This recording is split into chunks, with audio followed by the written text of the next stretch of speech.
Peggy Hudson era uma mulher solteira de 40 anos que já era mãe de 4 filhos: Margarete, de 13 anos, Janete, de 11, Johnny, de 10 e Billy, de 7. Eles tinham uma vida tranquila, uma vida normal, como uma família típica dos anos 70. Mas tudo mudou em 30 de agosto de 1977. Peggy colocou 2 de seus filhos para dormir e, quando ela estava descendo as escadas de sua casa, uma casa geminada na cidade de Enfield, na Grande Londres, as crianças começaram a dizer: "Mãe, vem aqui, aconteceu alguma coisa." Eles disseram que a cama onde Janete, a menina de 11 anos, estava deitada, se moveu. Ela disse: "Não, crianças, foi só um pesadelo, voltem a dormir." E então acalmou os filhos e desceu novamente. E foi isso, nada aconteceu na casa, as crianças e Peggy dormiram, como um dia normal. Mas, na noite seguinte, as crianças estavam deitadas para dormir e começaram a chamar a mãe novamente: "Mãe, Peggy, vem aqui." A mãe chegou lá e eles disseram: "Olha, estamos ouvindo muitos barulhos. Veja essa cadeira, uma cadeira que ficava entre as 2 camas e servia como uma espécie de mesa, para colocar o abajur em cima." Eles disseram que a cadeira se mexeu pelo quarto. Ela disse: "Não, crianças, vocês estão loucos. Não é nada, vamos dormir." Ela acalmou as crianças e desceu as escadas novamente. Mas então ela ouviu barulhos novamente. Subiu para o quarto, abriu a porta e viu as crianças deitadas, todos os móveis no lugar, mas continuou ouvindo os barulhos. E foi então que ela percebeu que um móvel que estava no canto tinha se movido cerca de meio metro. Ela então colocou o móvel de volta no lugar, acendeu a luz para fazer isso. E não é que ela viu o móvel se mexer de novo, bem na frente dela, com as luzes acesas. Aí ela pensou: "Acho que tem algo errado aqui." Ela desconfiou de alguma coisa. Buscando ajuda, como eu disse, Peggy era uma mãe solteira, sem marido e com 4 filhos pequenos, 7, 10, 11 e 13 anos. E começaram a acontecer esses fenômenos estranhos na casa. Batidas, objetos começaram a se mover, essas coisas. Ela correu para buscar ajuda de quem? Dos vizinhos. Então ela foi até uma vizinha e disse: "Vizinha, venha ver isso." O vizinho chegou lá e contou para a BBC, que fez uma grande, realmente estudou o caso, que coisas estranhas aconteciam na casa da senhora Peggy. Objetos voando, várias batidas, até mesmo um bloco de Lego bateu em seu cotovelo. Ele disse que inchou, doeu, um cara grande, devia ter doído bastante, sabe? Então, ela chamou sua cunhada para ver se ajudava. Ela foi até lá e também não conseguiu ajudar. Então o que eles fizeram? Chamaram a polícia. A polícia foi até a casa e começou a investigar para ver se havia algum ladrão ou alguém escondido, quando de repente os policiais presenciaram fenômenos estranhos de objetos se movendo, e relataram isso por escrito e em vídeo, que é o que vou mostrar agora para vocês. A imprensa descobre o caso. Com uma história como essa, claro que eventualmente chegaria à imprensa, incluindo a imprensa britânica, famosa por seus tabloides que adoram aumentar as coisas. E o tabloide britânico Daily Mirror enviou o repórter Graham Morris para investigar o caso. E Graham Morris foi até a casa e ficou pasmo com o que viu, porque ele viu objetos se movendo. Ele viu situações extremamente anormais e foi o responsável por tirar a foto de Janete levitando, que mostrarei mais à frente. Eles perceberam que não conseguiriam ajudar a família, pois era um assunto sério. E os repórteres e a imprensa, a equipe do Daily Mirror, entraram em contato com a Sociedade de Pesquisas Psíquicas da Inglaterra, em Londres, que enviou o investigador Maurice Grossi para investigar o que estava acontecendo. O Sr. Grossi chegou à casa em 5 de setembro, uma semana após os fenômenos começarem a acontecer. E adivinhem o que aconteceu quando ele pisou na casa? Por 3 dias, nada aconteceu. Mas então, tudo voltou, as batidas, os objetos levitando e tudo mais. E o Sr. Maurice Grossi gravou mais de 180 horas de áudio durante suas investigações. E muitos dos repórteres testemunharam coisas incríveis, como por exemplo, ele diz que abriu a porta e viu as crianças dormindo, uma ao lado da outra, mas a cadeira que estava no meio estava levitando, cerca de 30 centímetros do chão, por um longo tempo, e os repórteres até tiraram uma foto disso.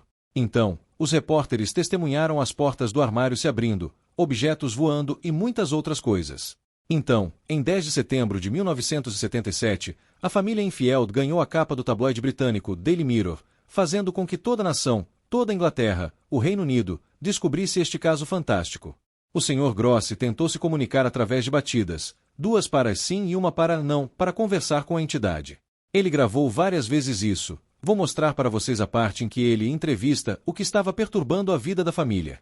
E o Sr. Maurice Grossi estava lá estudando o caso, até que recebeu a ajuda de Guy Lyon Playfair, um parapsicólogo que se juntou a ele, e os dois estudaram profundamente o caso por 2 anos. Alguns eventos na casa.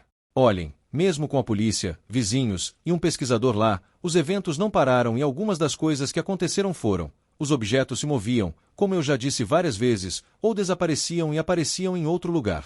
Interferências elétricas danificaram o equipamento dos repórteres. Poças de água apareciam no meio da casa sem razão aparente. Móveis eram jogados escada abaixo, ou comodas também eram atiradas, o que era um perigo para quem vivia ou estava lá, pois poderiam ser atingidos por objetos a qualquer momento.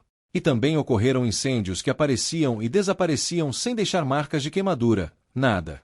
O fogo aparecia, desaparecia de repente, e não havia marcas de queimadura no local onde ele surgiu. Esta foto que vocês estão vendo mostra um travesseiro que estava na cama de uma das meninas e que foi jogado no chão, aparentemente sem a ajuda de ninguém, em 3 tomadas diferentes. Na primeira, ele está em cima, na segunda está caindo, e na terceira já está no chão. E muitos testemunhos narram muitas coisas que aconteceram naquela época. Janete, o foco principal. O fantasma ou fantasmas que estavam naquela casa gostavam de atormentar Janete. Janete foi quem mais sofreu, ela entrava em transe, e quando isso acontecia, ela ganhava uma força formidável. Algumas fotos, como esta que você está vendo, mostram Maurice Grossi segurando Janete durante esses transes, nos quais ela ficava com uma força enorme.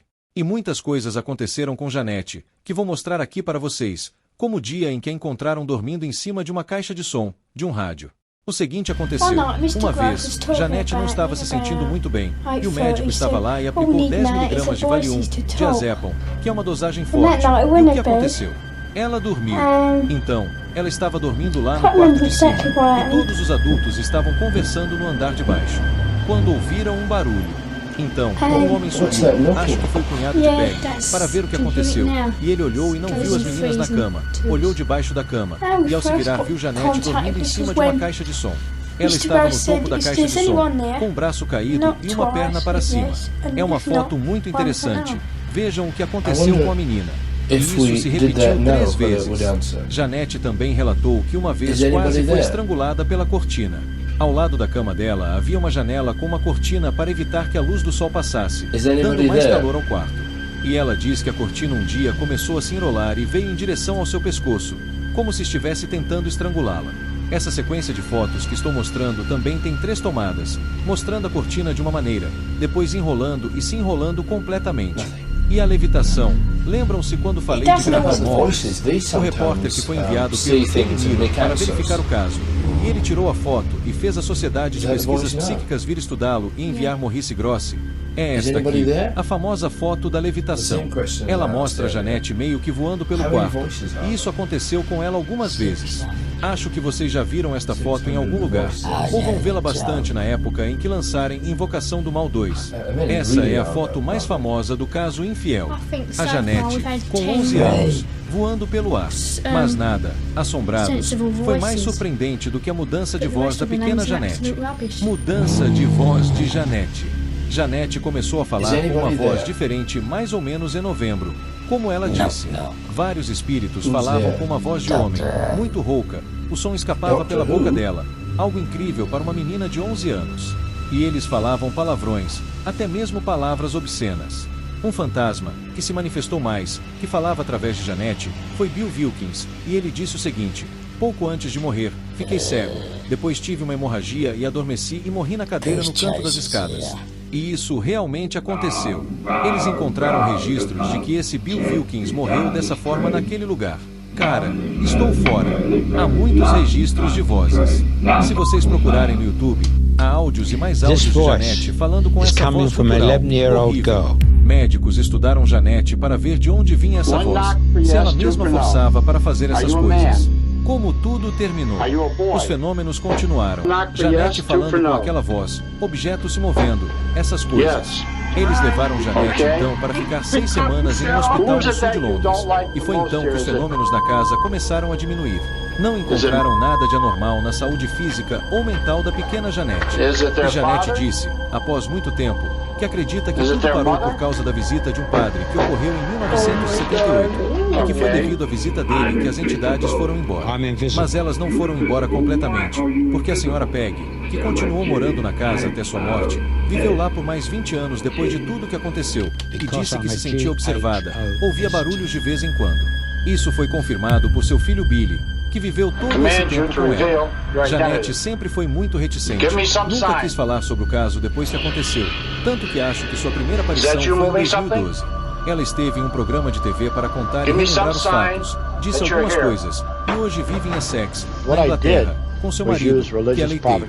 O principal pesquisador, Maurice Grossi e Guy Lyon Playfair lançaram um livro em 1980 chamado This House is Haunted, The True Story of the Infiel Poltergeist, onde contam toda a história de tudo o que aconteceu. E também é interessante notar que, mais de 20 anos depois, On the following Maurice night, Grossi foi the visitar family a família reports that the novamente, poltergeist a senhora seems to be Peggy, more active conversou than com ever. Margarete para Only relembrar now, algumas its histórias do que attention is aconteceu. focused on the Eles family's conversaram. 10-year-old E vou daughter. deixar um vídeo na descrição para vocês assistirem.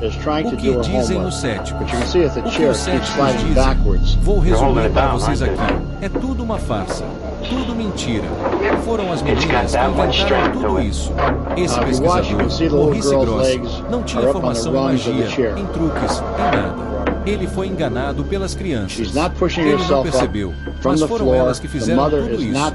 Diz um dos céticos que a máquina que os repórteres deixaram lá para tirar fotos de 15 em 15 segundos, as meninas faziam as coisas aparecerem exatamente no momento em que a máquina tirava a foto.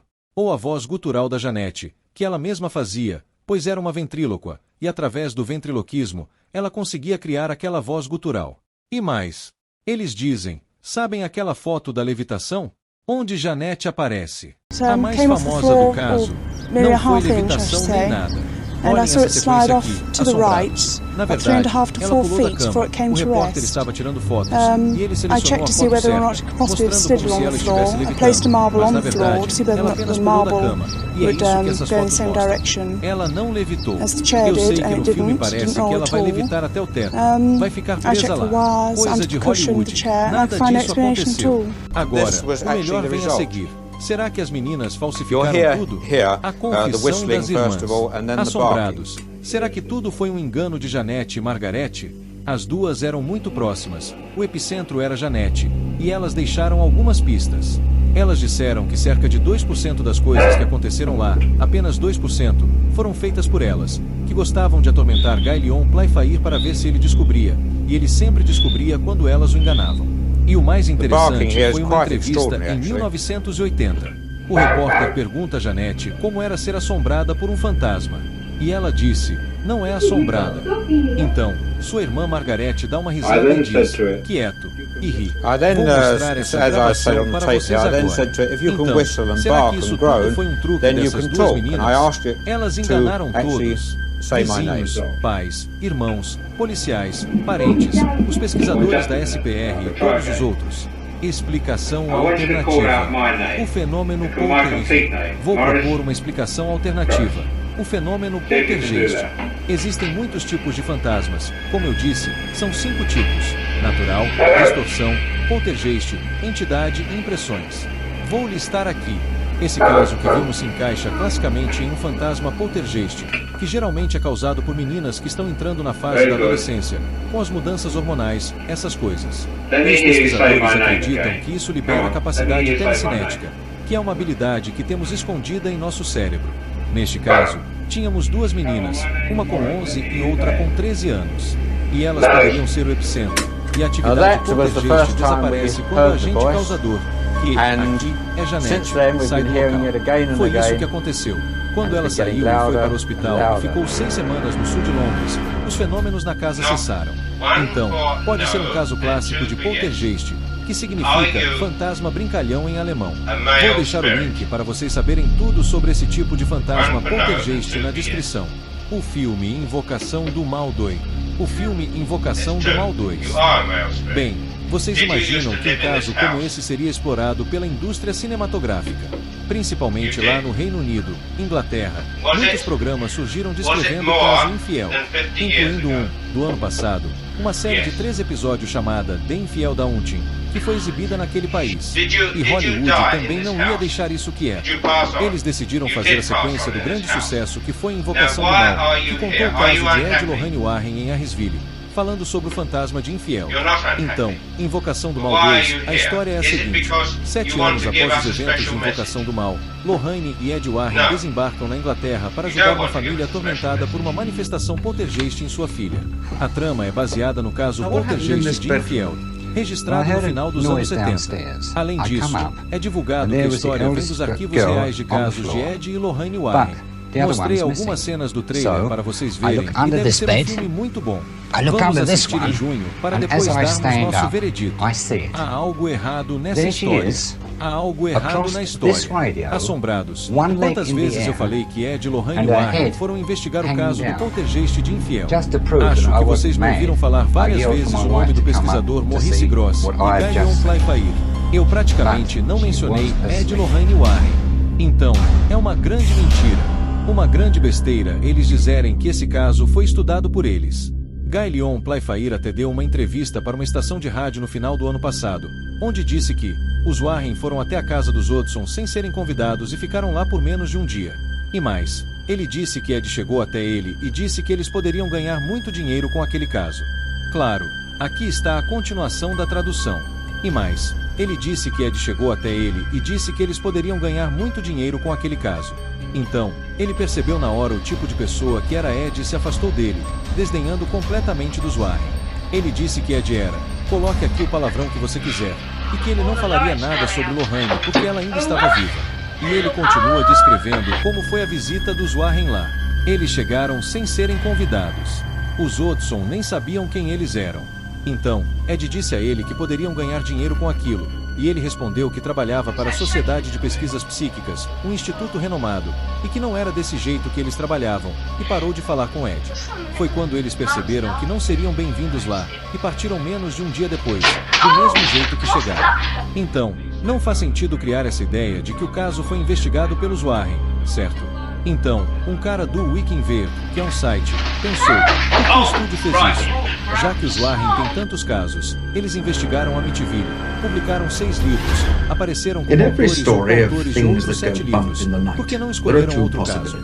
Então, ele disse que provavelmente o estúdio, Warner Brothers, Line, não sei qual deles, não tinha os direitos sobre os casos. Então, eles estão usando um dispositivo que foi publicado no livro The Demonologist para fazer isso. É uma história interessante, muito complexa. Vou deixar o link na descrição para vocês conferirem depois. Eu sei que há algo estranho acontecendo aqui. Conclusão. Bem, assombrados, estamos diante de um dos casos mais bem documentados de toda a história. Polícia, vizinhos, pesquisadores, a imprensa, todos viram fenômenos acontecendo, objetos voando, batidas, a voz gutural de Janete, essas coisas. Não vamos esquecer também que Maurice Grosse era da Sociedade de Pesquisas Psíquicas, uma das mais renomadas companhias de investigação do sobrenatural que existe. Será que todos eles foram enganados? A polícia, a família, Maurice Grosse. Sim, pode ser. E como as próprias meninas disseram, elas aprontaram algumas vezes, mas eu acho que elas fizeram isso por um motivo, porque as pessoas iam lá esperando ver algo sobrenatural.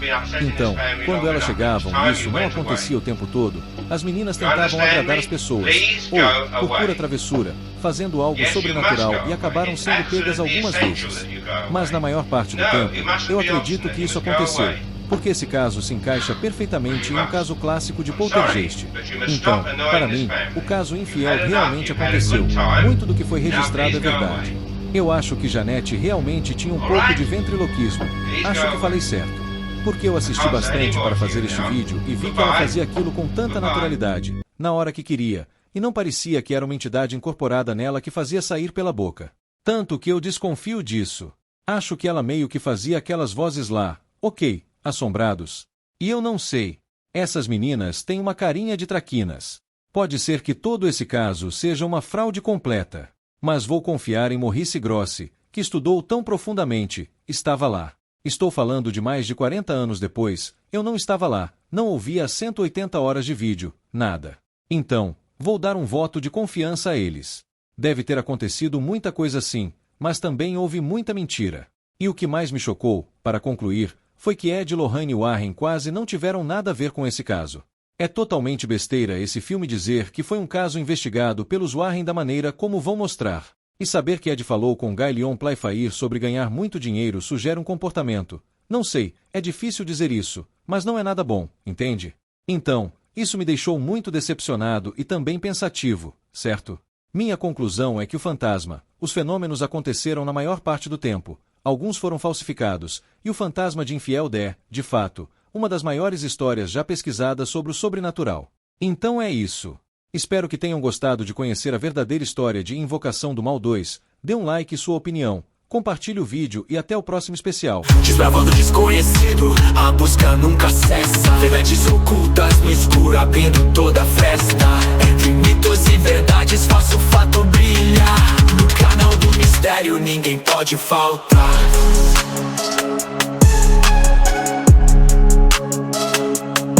Os sussurros do vento, piscando a neblina. Com meu flow eu ilumino, abro portas clandestinas. Investigação constante, esse é meu caminho. Focado no enigma, vou firme e sozinho.